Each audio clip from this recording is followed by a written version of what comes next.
हम सभी अपने जीवन में सफलता चाहते हैं, है ना? उसके लिए हम रात दिन परिश्रम करते हैं, कड़ी मेहनत करते हैं, परंतु फिर भी असफल हो जाते हैं।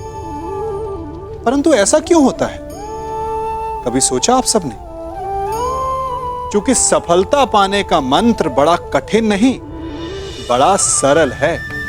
उचित विचार, उचित समय, उचित स्थान पर उचित प्रहार।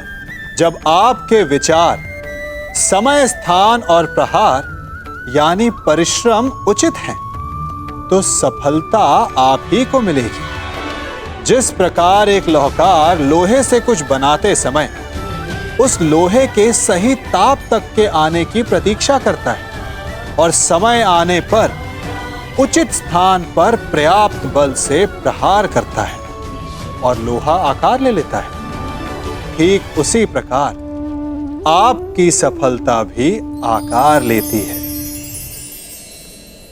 पुत्र पौत्र वाले हो गए हो ना दुर्योधन, न जाने तुम्हें बुद्धि कब आएगी। माता के समक्ष यूं अवघड़ बनकर जाओगे? रुको,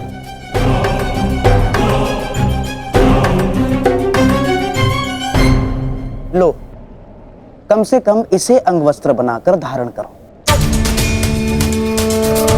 लो दुर्योधन।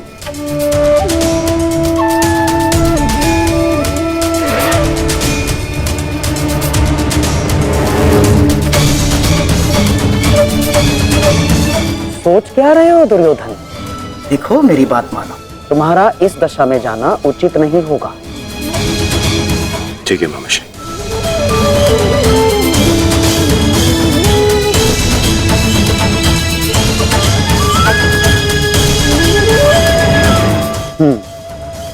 अब जाओ और अपनी माता के आदेश का पालन करो। जाओ।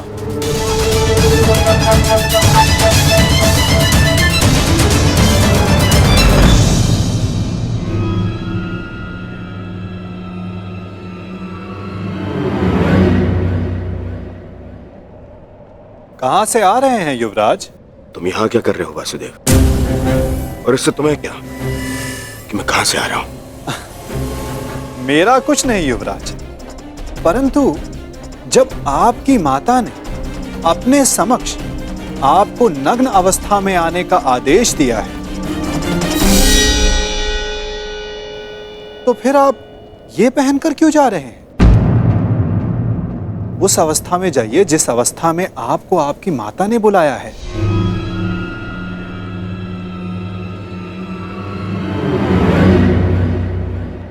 देखिए युवराज, जब माता पिता कोई आदेश दें तो बिना संकोच करे उनके आदेश का पालन करना चाहिए।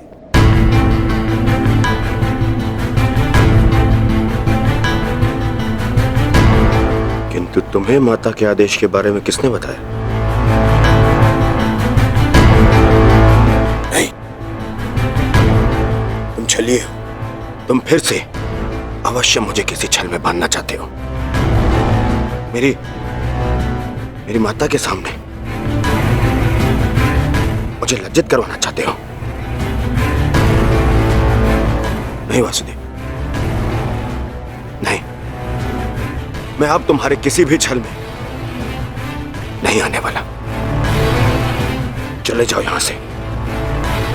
मैं तुम जैसे छलिए की एक बात नहीं मानूंगा।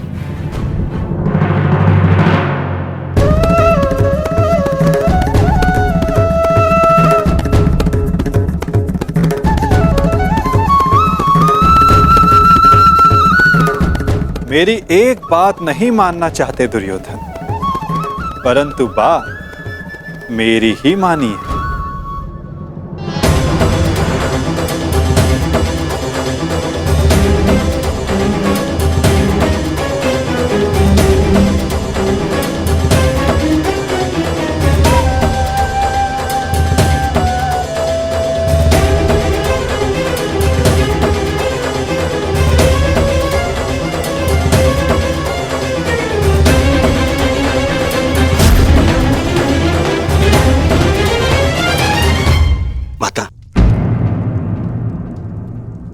मैं आपके आदेश अनुसार गंगा स्नान करके आ गया माता।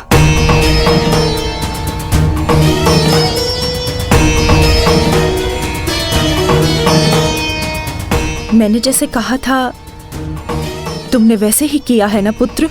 जी माता। तो सज्ज हो जाओ पुत्र।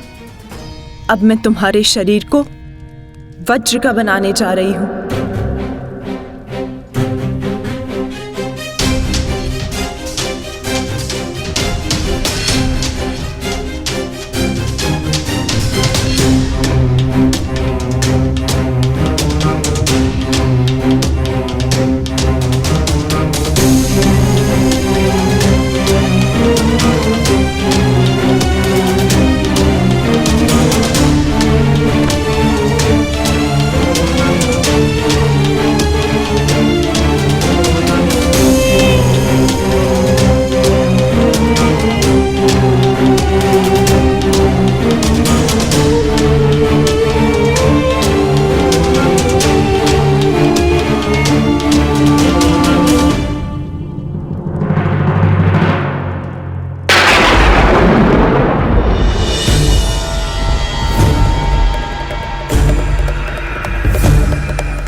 संकेत? ये संकेत है कि कुछ बड़ा होने जा रहा है गुरुपुत्र।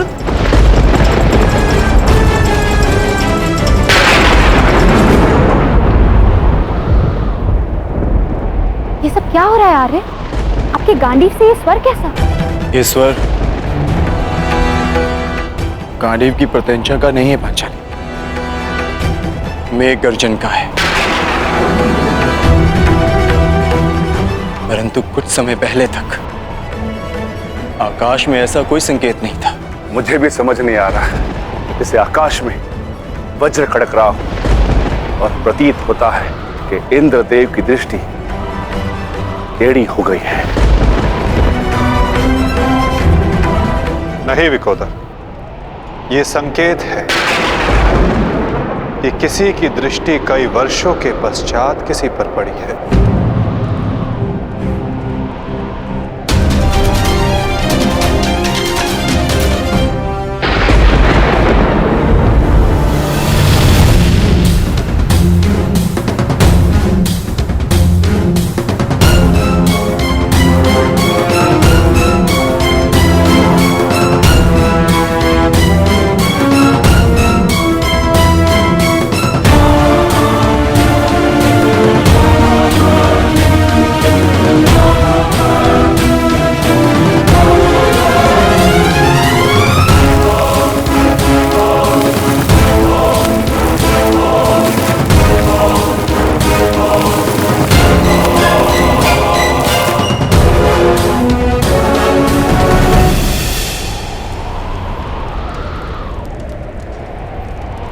मेरा मंतव्य पूर्ण हुआ पुत्र।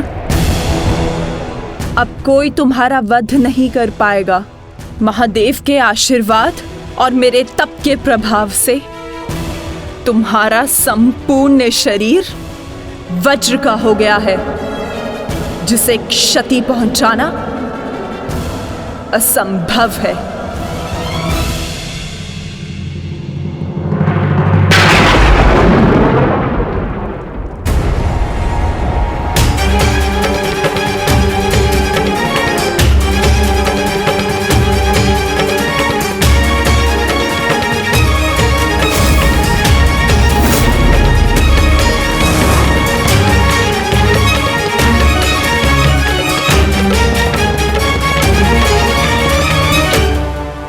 क्या किया दुर्योधन? मैंने तुम्हें निर्वस्त्र होकर मेरे समक्ष प्रस्तुत होने का आदेश दिया था, तो तुम क्यों ये अंतर्वस्त्र पहन कर आए? माताश्री, बहना, क्या हुआ? क्या हुआ? क्या हुआ बहना? महादेव के वरदान का उपयोग करने के लिए मैंने दुर्योधन को निर्वस्त्र मेरे समक्ष प्रस्तुत होने का आदेश दिया था, ताकि इसका सारा शरीर वज्र का बन जाए। परंतु ये क्यों किया दुर्योधन? ऐसा क्यों किया?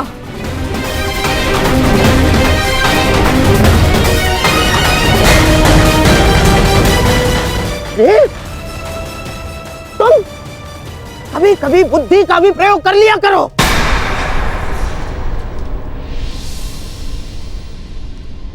क्या कह रहे हैं मामाश्री? आप ही ने तो मुझसे कहा था कि माता के समक्ष पूर्णतः निर्वस्त्र होकर नहीं जाना चाहिए। आप ही ने कहा था। मैंने कहा? मूर्ख हो गए हो तुम। मैं कब मिला तुमसे? और ये सब कुछ मैंने नहीं कहा है तुमसे। नहीं, यदि आप मुझसे नहीं मिले तो वो कौन था?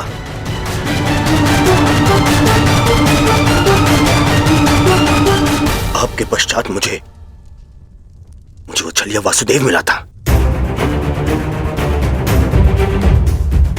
वो छलिया कृष्ण।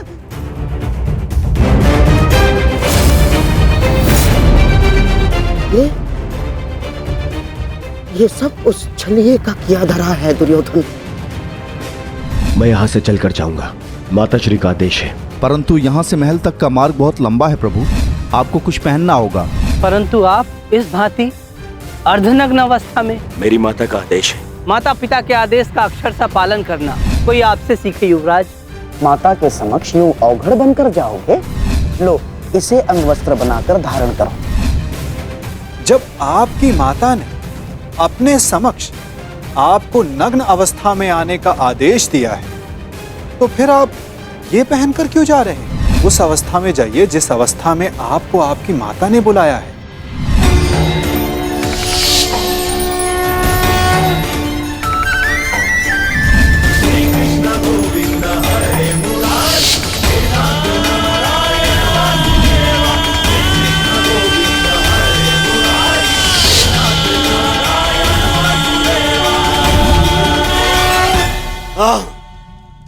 ये सब उसी के कारण हुआ है।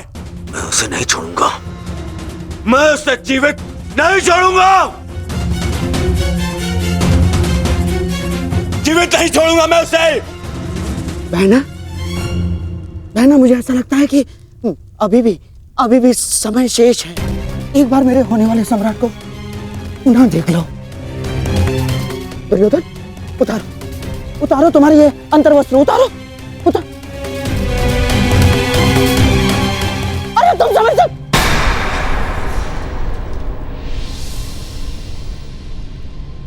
कुछ नहीं बचा अब, कुछ नहीं बचा। वर्षों से संचित किया तप मैंने समाप्त कर दिया है भ्राताश्री। इसके पश्चात कुछ नहीं हो सकता।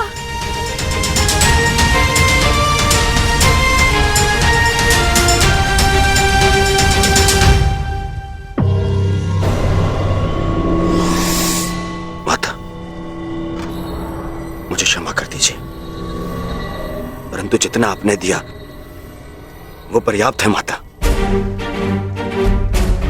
मेरे मित्र का प्रतिशोध लेने के लिए, उन पांडवों का अंत करने के लिए इतना भी पर्याप्त है माता। कमर से ऊपर सब कुछ वज्र का बन गया है माता।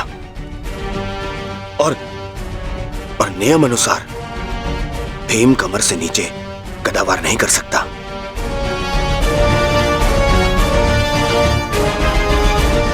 आप चिंता मत कीजिए माता।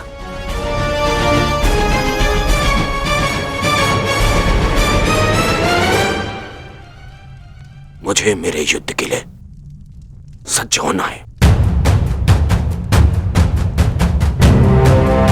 मुझे आज्ञा दीजिए माता। मैं वचन देता हूं कि मैं आपके इस आशीर्वाद को व्यर्थ नहीं जाने दूंगा। प्रणिपात माता। विजयी भव पुत्र, अवश्य ही तुम्हारी विजय हो।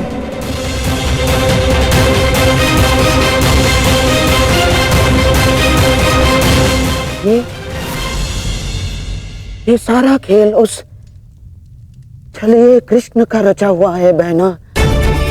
इसीलिए इस समय उसके मस्तिष्क में कोई ना कोई चाल तो अवश्य चल रही होगी।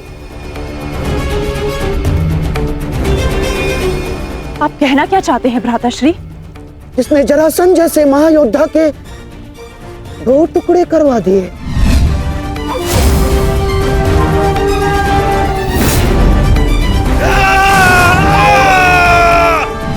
जिसने महामहिम भीष्म को उस शिखंडी का सहारा लेकर शरशैया पर लिटवा दिया,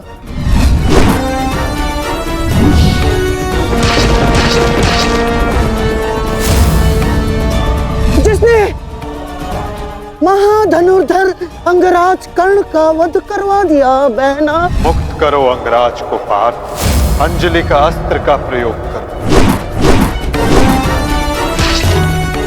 वही उद्धव, वही माधव, वही योगेश्वर, वही नटवर, वही छलिया। उसके मस्तिष्क में इस समय कोई ना कोई योजना अवश्य चल रही होगी। नहीं, इस बार मैं कृष्ण को कोई छल नहीं करने दूंगी। समय आ गया है। आज के महायुद्ध के लिए सज्ज हो जाओ।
ये गांडीव इतना भारी लग रहा है माधव कि उठा ही नहीं उठ रहा।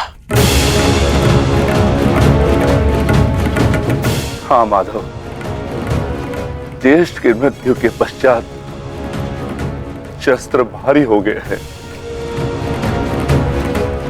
शस्त्र भारी नहीं हुआ है विकोदर, तुम्हारा मन भारी हो रहा है।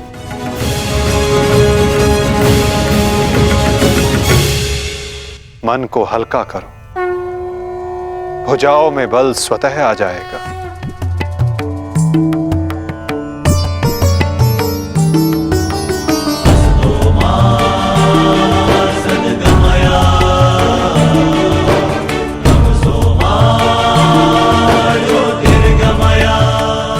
तुम सब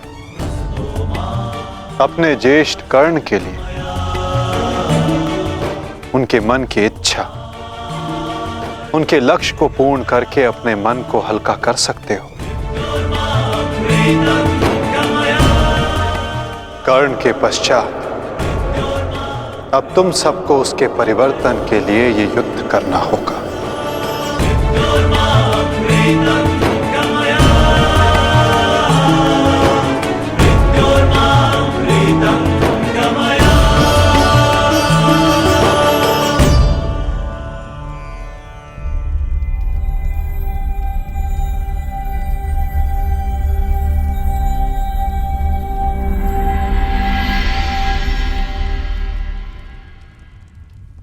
तुम्हारे ज्येष्ठ कर्ण का लक्ष्य उचित था, किंतु मार्ग अनुचित था, इसलिए वो पूर्ण ना हो सका।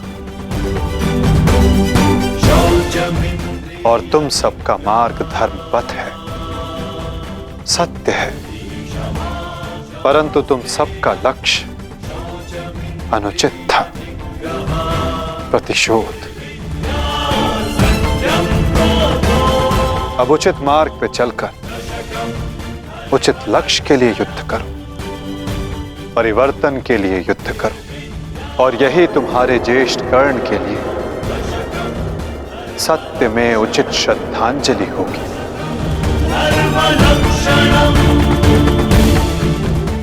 और परिवर्तन तब तक नहीं आ सकेगा जब तक दुर्योधन जीवित है।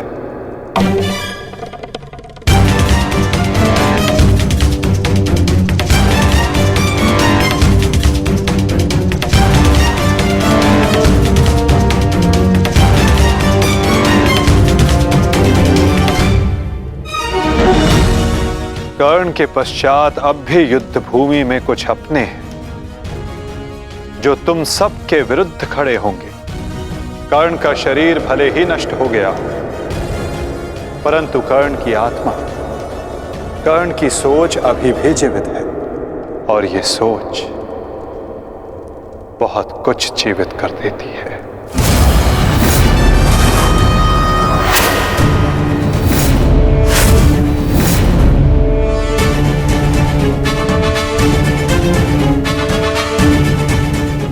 युद्ध का 18वां दिन।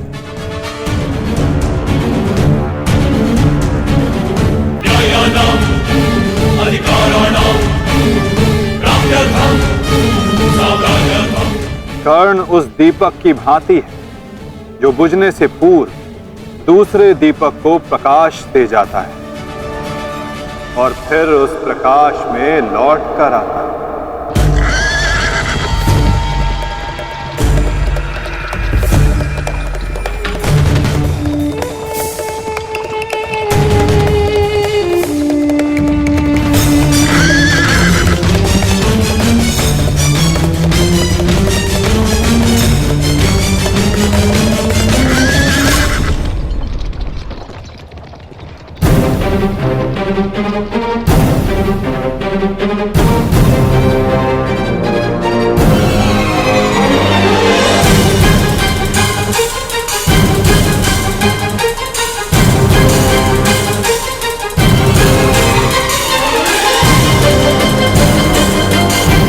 श्री शल्य, कहा था ना पार्थ, इस युद्ध में कुछ और अपने होंगे जो तुम्हारे विरुद्ध खड़े होंगे।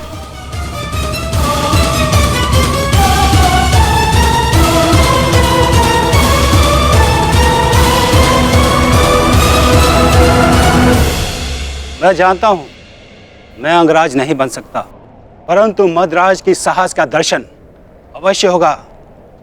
मैं वचन देता हूं, जो मैं सारथी बन के नहीं कर पाया वो अब मैं अपने रथी के रथ पर अरूढ़ होकर अवश्य करूंगा। ये मेरा वचन है। मैं वचन देता हूं कि आज का दिन सदा स्मरण रखा जाएगा। न बंधु न सखा, न बहन न कोई भांजा, आज शल्य के लक्ष्य में कोई बाधा नहीं बनेगा। आज शल्य प्रायश्चित करेगा एक महान योद्धा के मृत्यु के सहायक होने के अपराध में। आज शल्य प्रायश्चित करेगा अपने अपराध का।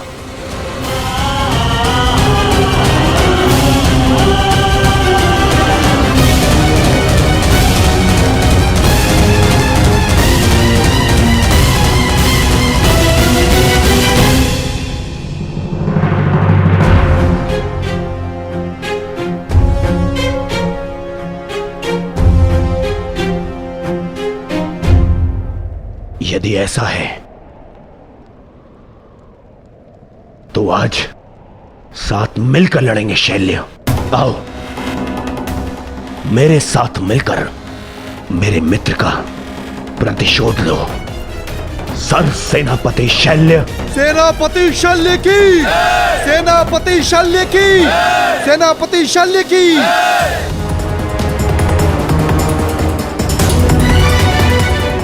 आज तुम बाण होगे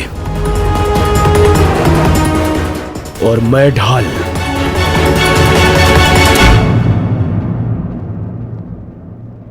मित्रगण के लिए और ये मेरे पश्चाताप के लिए।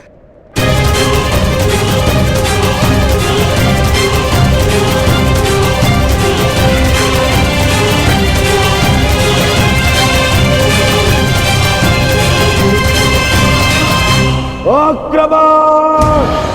आक्रमण!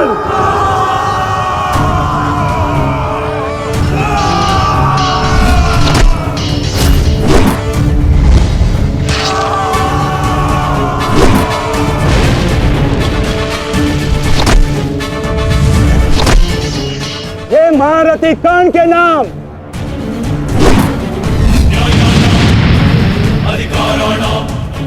ये मित्रगण के लिए।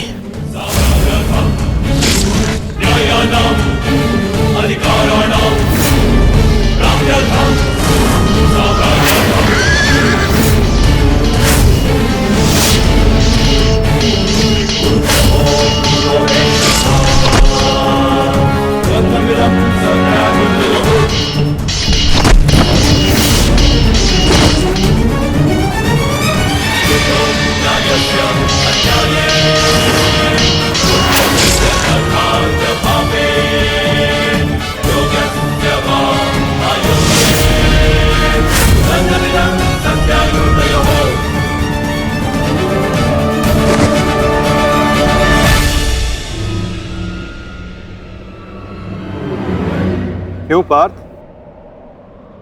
क्या कर पाओगे मद्रराज शैल्य के बल का सामना? रथ को मद्रराज और दुर्योधन की ओर ले चलिए माधव।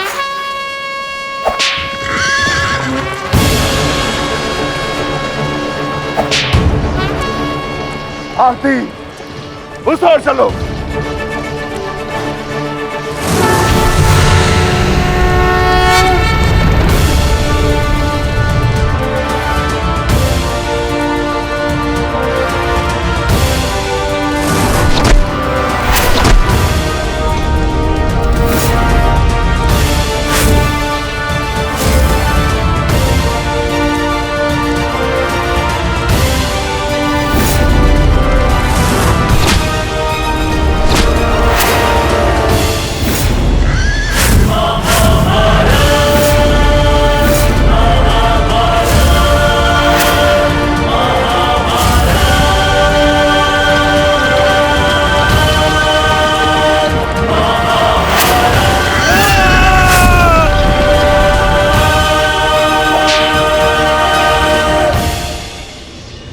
शत्रु पे प्रहार करने से पूर्व उसका बल और कौशल दोनों आंख लेना चाहिए। मूर्ख!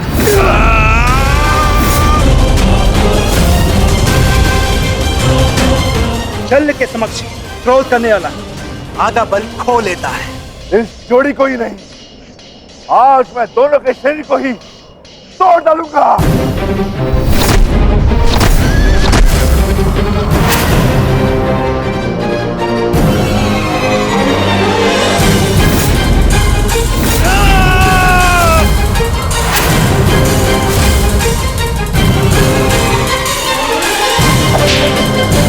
स्वयं से निर्बल को हराकर कोई महायोद्धा नहीं हो जाता है मामा श्री शल्य।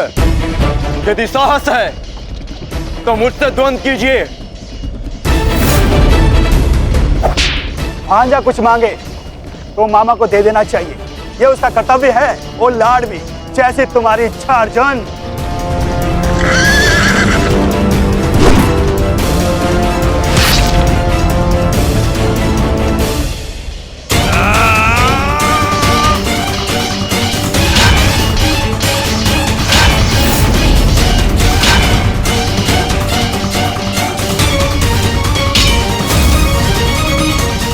भद्रशल्य अपना लक्ष्य भूल गए विकोधर।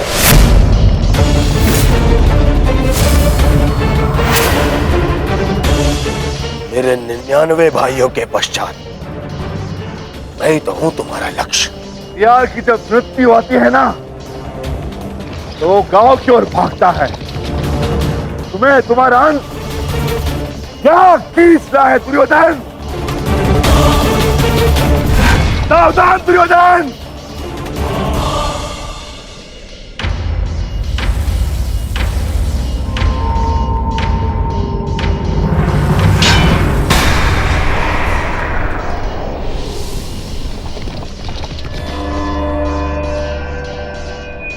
ठीक कहा तुमने, कर लो, अपनी प्रतिज्ञा पूर्ण कर लो। मेरे मस्तक को तोड़ दो, दाहर करो मुझ पर विकोधर।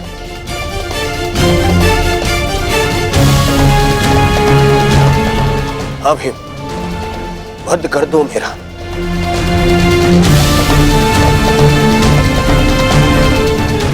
कर लो फिर, अपनी प्रतिज्ञा पूर्ण कर लो। स्मरण करो, वो मैं ही था जिसने सम्राट से भिखारी बना दिया था तुम सबको। स्मरण करो, वो मैं ही था जिसने 12 वर्ष के वनवास में भेज दिया था तुम सबको। वो अज्ञातवास स्मरण करो, वो भी मैं ही था। स्मरण करो, द्रौपदी का वस्त्र हरण, वो भी मैं ही था। और अभिमन्यु का वध, वो भी स्मरण करो, वो भी मैं ही था। मार दो मुझे, अपना प्रतिकार लो, मुझे मार दो। ऐसे भी मेरे 99 भाई और मेरे मित्र के चले जाने के पश्चात अब जीने की इच्छा शेष नहीं है। मार दो, आओ भीम, वध करो मेरा, मार दो।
तुमने सुना नहीं भी, मैंने कहा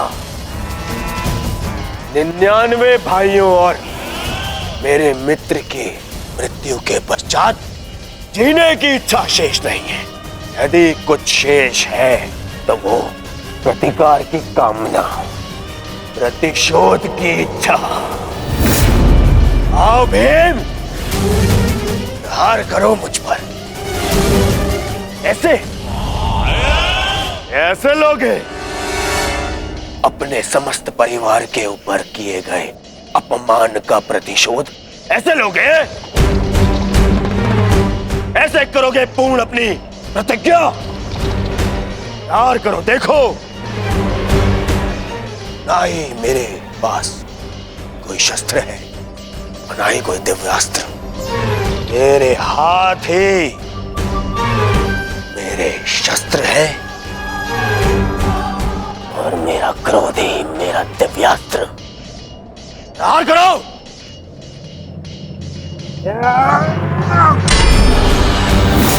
ऐसे नहीं भीम,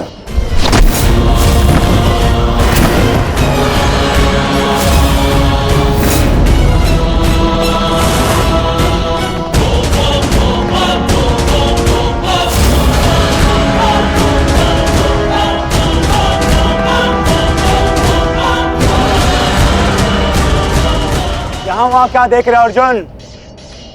सामने देखो, शत्रु तुम्हारे समक्ष खड़ा है। इतना सरल नहीं होगा तुम्हारे लिए ये द्वंद अर्जुन, क्योंकि ना मेरे गुरु का मुझे श्राप मिला है और ना ही इंद्र ने मुझसे कोई कवच छीना है और ना ही मेरे रथ का चक्र धरती में धंसा है। मैं कर्ण नहीं हूं जिसे अनीति में फंसा के मार डालोगे। मैं मद्रास चल हूं। अब दिखाओ अपना पराक्रम। कितने बड़े योद्धा हो तुम, कितने बड़े शूरवीर हो, कितने बड़े धनुधारी हो, दिखाओ।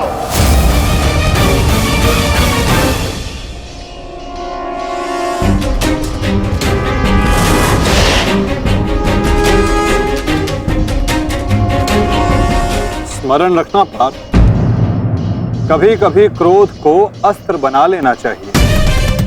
तुम क्रोध में मत उलझो पार्थ, केवल अपने युद्ध पर अपना ध्यान केंद्रित रखो।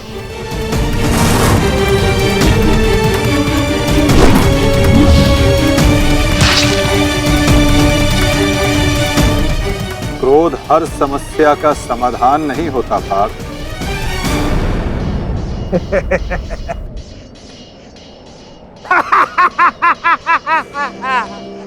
लगता है आचार्य द्रोण ने तुम्हें अधूरी शिक्षा दी है अर्जुन।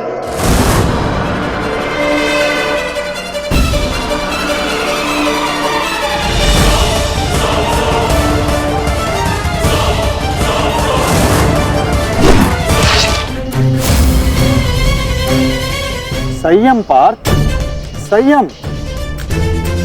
अधीनता और क्रोध मद्रराज का तोड़ नहीं है पार्थ।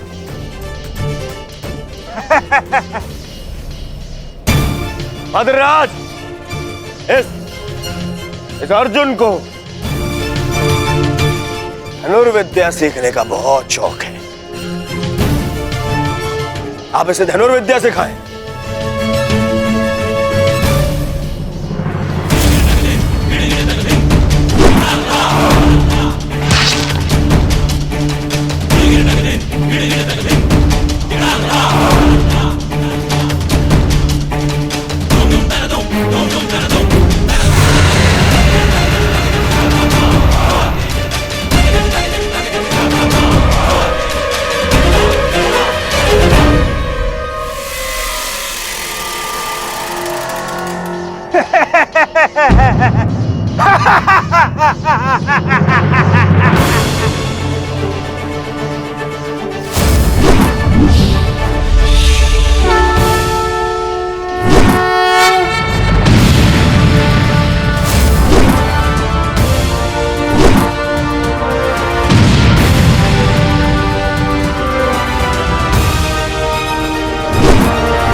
कहां भाग रहे हो अर्जुन? प्रणाम मामा श्री।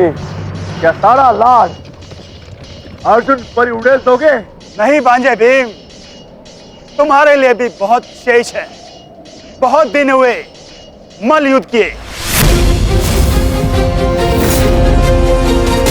आओ।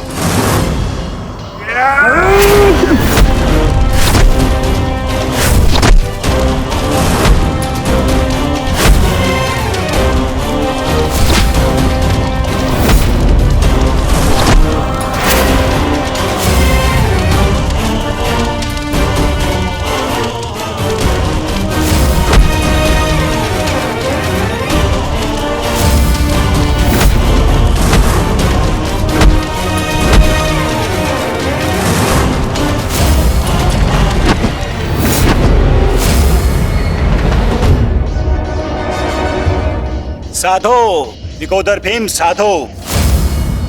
अद्भुत बल है तुम्हारे भीतर, किंतु तुम्हें लगता नहीं तुमने देर कर दी। यदि ये बल उस भरी सभा में दिखाया होता तो भरी सभा में द्रौपदी का पान होने से तुमने बचा लिया होता भीम। अरे जब फसल ही जल गई तो वर्षा का क्या लाभ? अरे संसार के इतिहास में तुम्हारा नाम एक कायर के रूप में लिखा जा चुका है भीम, जो अपनी पत्नी का वस्त्र हरण होते हुए देखता रहा। वस्त्र हरण। नहीं, ऐसा तो नहीं, तुम स्वयं उस पल का आनंद ले रहे थे।